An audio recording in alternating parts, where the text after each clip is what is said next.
interference. The rotor needs to come out another 2 millimeters if it wants to be flat on this face. Shit, all right, what am I gonna do? Well, I have to figure it out. What's up, guys, and welcome to another episode of Adam's E30 S52 restoration. Now, this episode is going to be solely dedicated to how do you get big brakes on the Clipz hubs. That was a big question that a lot of people asked, and I wanted to just take a shot at it. And it's going to be different for the front and the rear, and there's going to be some modifications and customizations, but overall, I'm thinking it should be easier than doing an E30 M3 front setup and a Z4 or a Z3 rear with 318 Ti hubs and trailing arms and all that jazz, right? We're going to do away with all that, and we're going to go a slightly different route by getting professional, good custom Wilwood brakes. So stand by, guys. Check this out. All right, intro's going. Good. So now, what we have here are 310 millimeter fronts. We're going to deal with the fronts first. This is a 310 millimeter Wildwood front brake setup for the E30 M3. Now, why did I go with E30 M3 in the front and the rear? It's because of the 5x120, right? I don't want to have to re-drill the hats on the rotors.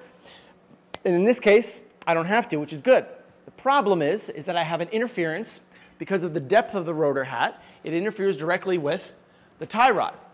So there is a special solution in order to make that work. Now, for the fronts, I'm going to do two different solutions for you that you can work with Ireland Engineering and get an off-the-shelf setup from them. You might have to do some slight modifications, but overall, it'll be a lot easier than doing the alternative. So let's dig into the fronts. So we have two issues with the fronts on the E30 M3s. First is that, and the most important one, is that the rotor is hitting the tie rod. Now, you can't change the position of the tie rod because you're going to be changing steering geometry, so that's out of the question. And the only other option is to take the rotor and push it out more. Now, there's a reason why I think we can do that, because it's also going to allow us to get hub centricity. If you look right here, you can see that the hub-centric center of the rotor is way different than the E30, right? So that's never going to work. This is obviously floating in space, but you can see that the 5x120 fits quite nicely in there. Now the problem is that we need to get a hub-centric spacer in here, but if we need to space this rotor out 2 to 3 millimeters so that it doesn't interfere with this, we have a nice, elegant solution that doesn't cost a lot of money that'll not only space it out, but also allow hub centricity. Let's take a look at that. I actually took it upon myself to have one designed, so I made a 2.5 millimeter spacer. It's a spacer and it's a hub-centric spacer as well. So you take this and you install it on top of the hub. Now this is a little bit squirrely, and I know, and trust me, we'd ended up not going with this version, but it is always a good backup. And you can align the 5x120 bolt pattern, and you can take the rotor, and you can install the rotor on there like that. And now the rotor will spin without being free of obstruction. And it should position, because the thickness of the rotor is the same for this and the E30 version, which I'll show you in a second, it should position the caliper in the exact right location. But since I really didn't like this idea, because I didn't like where the rotor centering hub was right here for the rotor retaining nut, I decided to go against that. So instead, I went with this route. This is the 4x100 E30 325i setup, and that sits right on top, so it already maintains its hub centricity. The difference is that I actually had this drilled to 5x120 by a friend of mine who put this on a lathe and not only drilled it by 5x120, but actually shaved about 2 millimeters off of the face of the hat. Now, you might be wondering, why did you do that? The thickness of this hat is about 10.8 millimeters thick. The thickness of the E30 M3 hat is about 8.3. It's about 2.5 millimeters thinner on this hat. There was no reason for me to believe why I couldn't shave a little bit off of this hat to meet the thickness of this hat. And the reason that I did that was to maintain a nice flat and low offset hub. And the thicker that this is on the outside of the rotor, the more it affects the width of the wheel poke. So no, I'm not going to shave off I'm not going to shave off 3/4 of this thickness. That's very dangerous. But to shave off just maybe 2 millimeters, this is still 8.5 millimeters thick, which is still thicker than the one that is down there. I actually only took off like, I don't know, 2 millimeters. So because of that, I actually can now put that E38 wheel on and have it tucked nicely into the fender. So that's what I decided to do. So let me install the caliper bracket, install the rotor, and then install the caliper and see where it all lines up. So keep in mind that this caliper bracket works specifically with the E30 325, 318, 310 millimeter. The E30 M3 has a different type of caliper bracket that comes with that because of the location. But just letting you know that the caliper, the Wilwood caliper for the fronts, is exactly the same whether you get the E30 M3 kit, the E30 325, 318 kit, for either the 310 or the 295 fronts. I mean, 15-inch wheels, 16-inch wheels, it doesn't matter. The caliper is exactly the same. It's just the caliper bracket that positions the caliper is going to be different based on the front hub setup. Now, installing the calipers is really easy at this point. There's no spacers required here. All you got to do is just put the bolts in there, and the bolts are not, you don't need to shorten them or anything like that. Not like you have to do with the rears. And then you install the stainless steel line. So the stainless steel line is like the last thing to install, and you want to make sure that you get that MPT thread installed on the fitting on the back side of the caliper first. That's the first thing you need to do. Make sure that you rotate it correctly. It's the important thing. When you rotate that that fitting, make sure it's pointing up as well. And you can see here we're just installing the Hubcentric spacer, which is just a ring that adapts to this particular wheel. You can use a different ring if you want. And the wheel fits on almost perfectly, actually. And it sits, as you can see there, so it's already centered, and it's good to go.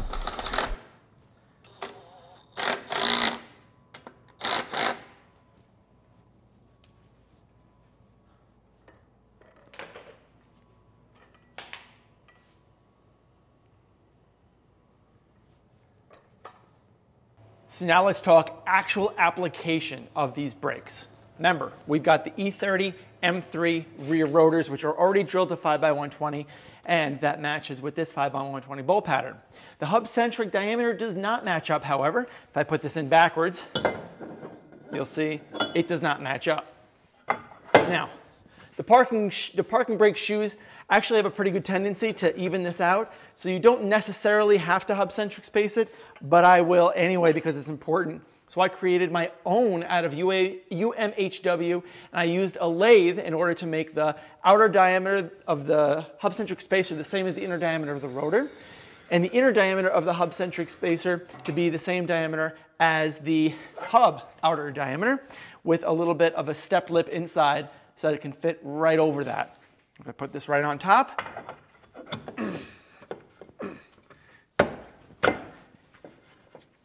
now it fits really, really nice. What that allows us to do here is use another Hubcentric ring for the wheel. That goes right on top of there like that. Actually, go on just like that.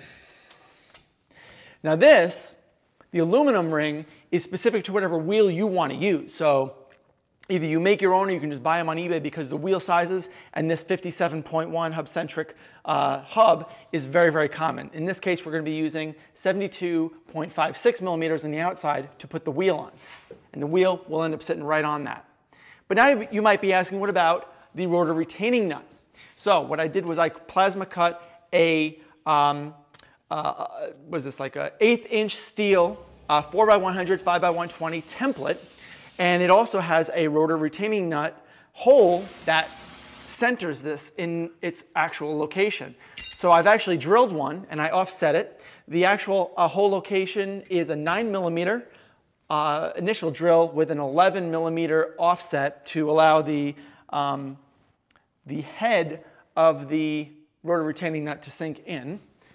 And that's going to go, where does that go? You'll find it, we'll find it. Is that it right there? There it is, right there. So that's where that goes. You just put the nut in there, or the bolt in there rather. You got your wheel on here, and then we got to install the caliper. So let's install the caliper. Now this is the caliper bracket that actually came with the 295mm rear E30 M3 kit. So this fits no problem bolt-on except for the rotor retaining nut and the hubcentricity. And the spacers. You got to trim those down from, I believe it was like 14 millimeter down to 10.6 millimeter so that it's just smack right in the center. For the caliper retaining bolt, you'll notice that this is the bolt size that came with it. If I put that all the way through, it would hit the rotor, especially with the spacer that I'm putting in. This is the smaller one, fits perfect. Allows you to get the nut in as well. So you need to take off about a ½ inch, 12 millimeters. Fit the pads over the rotor like this. Put your first guy in here with its spacer. Push. So you can get, of course, you can get your nut on there. Oh, I already have it on there. Oops. And for the bottom, same thing. Just enough to get the nut on there.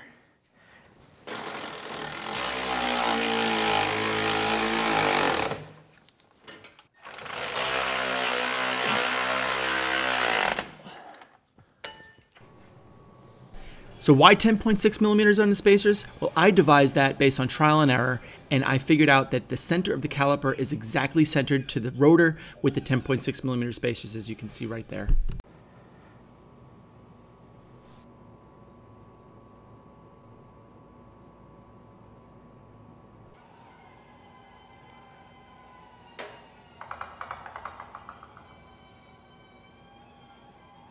You can see with these hubs how like tucked in the 215 tire on a 16 by 8 inch wheel is. There's no more poke on this. This is a really nice setup, and you know, you can even use like lower offset wheels if you really want to and still not have it poke out too much. Now let's see what it looks like on the ground.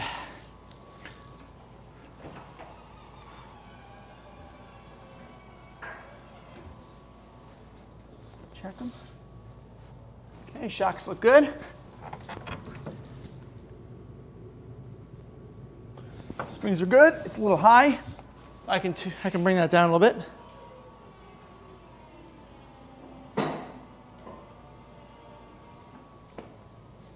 Nice. Nice, nice, nice.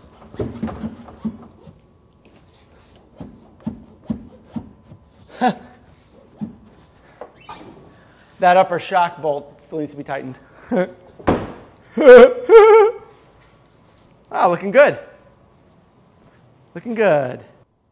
Yeah, we definitely need to lower the car a little bit or have it settle first and then figure out where everything is going to be. But these E38 Style 5 wheels are notoriously low offset. It makes it difficult for people to put them on their E30s. So to get this 215 tire tucked in like this on these types of wheels is quite an accomplishment. I think that my customers are going to be pretty happy with the results. But before we finish up, I wanted to go into one more facet of what it takes to get big brakes. Now, we talked a lot about the hubs, we talked a lot about the rotors and the calipers in order to get a 5x120 setup.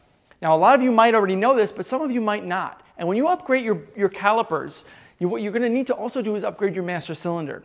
The bore on the master cylinder is probably around 20 millimeters on the stock E30, 21 millimeters. That's really small, and that requires a lot more force to push through the larger pistons on all of your calipers. So in order to even out that pressure differential, what you need to do is get yourself a larger brake master cylinder. And here I've got the factory E30 master cylinder, which we took off because we're going to be painting this engine bay in the next episode. But also this is the E32 master cylinder. This brake master cylinder is 25.4 millimeters, which is basically 1 inch, or 25 millimeters.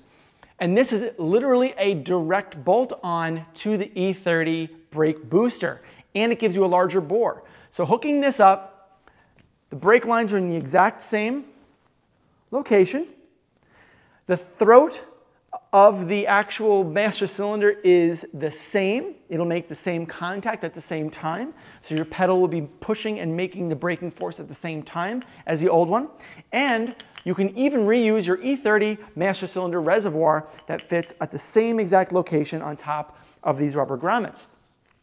So the E32, part number is down below in the description, is the perfect upgrade for any big brake master cylinder and big brake kit setup.